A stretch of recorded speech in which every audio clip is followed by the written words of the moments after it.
Hey everyone, welcome back to a quick video today. I want to talk a little bit about how we connect our leaders to the tippet. So there's a couple of different ways that I see people like to use. People will use a blood knot or some sort of stopper knot. There's tippet rings, which are pretty commonly used, and there's also perfection loops. Today I want to talk a little bit about why I like to use a perfection loop in a lot of my fishing, but not just a normal perfection loop, which are quite big, but an absolutely micro perfection loop, which I'll show you how to make. A disadvantage with tippet rings, especially the larger ones, you can get them in different sizes, 3mm, 2mm, 1.5 and 1mm, is that tippet rings will create a sag in the leader, especially if you're fishing very light nymphs, or if you're fishing a leader that needs to be floating, like when you're dry fly fishing. The other thing you should be aware of is the sizes. So the 3mm tippet rings are quite big. I would definitely recommend not using those. I'd either recommend using the 2mm tippet rings. There's a lot of companies that make really good 2mm tippet rings. Or if you can get your hands on them, there's some companies that make 1.5mm, like Akai and Hens. There are other companies that advertise 1mm tippet rings, but you should be aware that they're measuring the internal diameter rather than the external diameter for that. And so they're in reality around 2mm tippet rings. So just watch out for that one.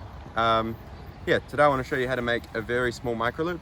This is not going to create any sag like the tippet rings we talked about, and it's not fiddly to put on. So I'll show you how to make that, and then we'll do a bit of fishing. This is the end of my coloured line here. So I'm going to go about this as I would normally with a perfection loop, but then I've got a trick. So what I'll show you is I come underneath to make the loop like this. So I come under, then I go over, and then I come in between. And now this is the tag, and then the main line, and you got the loop. So the trick, normally you just pull this through and tighten, and that would create your perfection loop. I'm going to use a little hook. This is just a size 16, doesn't matter. I pull this through, the top one. And now you don't want to pull on the main line, instead you want to pull on the tag.